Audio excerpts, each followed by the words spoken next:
Strangers in Time, written by David Baldacci.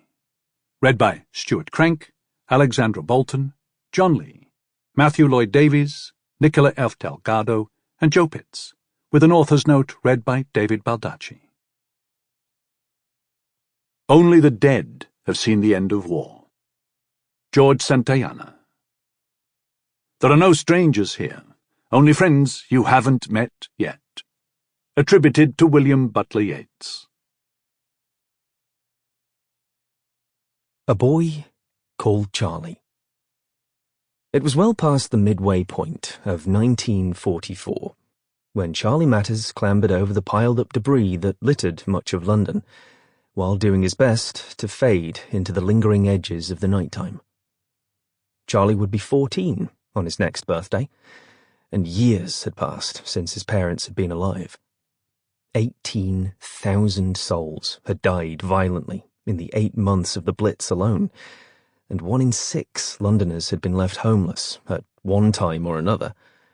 Sometimes there seemed to be more fallen buildings than ones left standing. A person could easily become desensitized to such profound loss. Yet, while the war years had tried their best to rob him of it, Charlie was still resolutely in possession of a heart. He hurried along streets, lit mostly by hazy moonlight.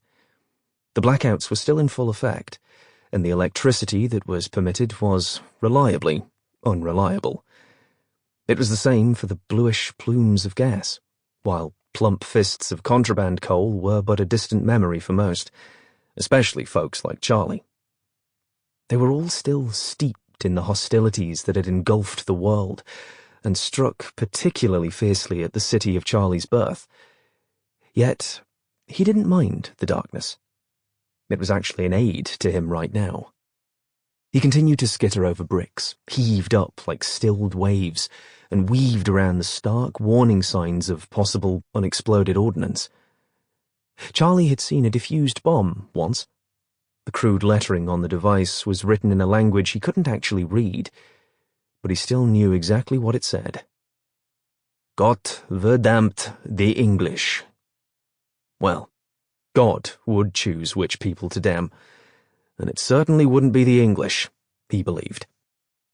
Things were actually appearing far more hopeful than a year ago, at least according to the snippets coming through on the wireless, and conversations Charlie overheard on the streets, and the bits of newspaper headlines he managed to glimpse.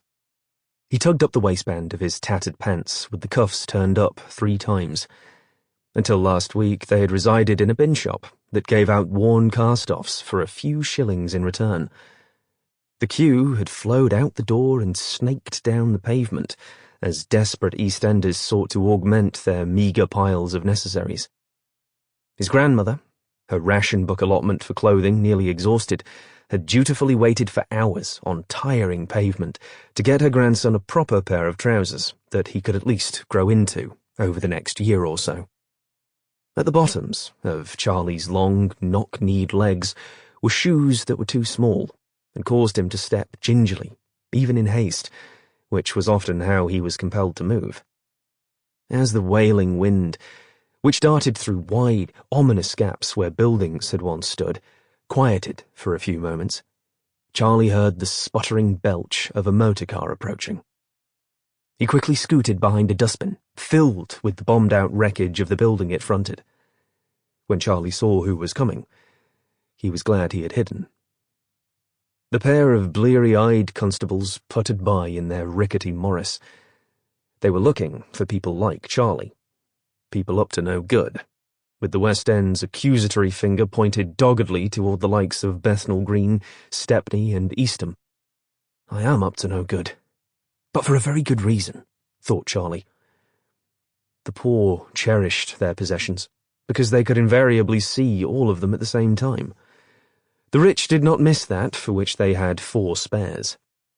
Thus, Charlie had no compunction relieving from affluent folks a bit of their surplus.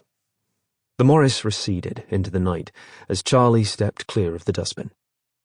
He passed by one bombed shop with no windows and no door, and eyed the sign out front, which read, "More open than usual." Charlie's goal tonight Sample complete. Ready to continue?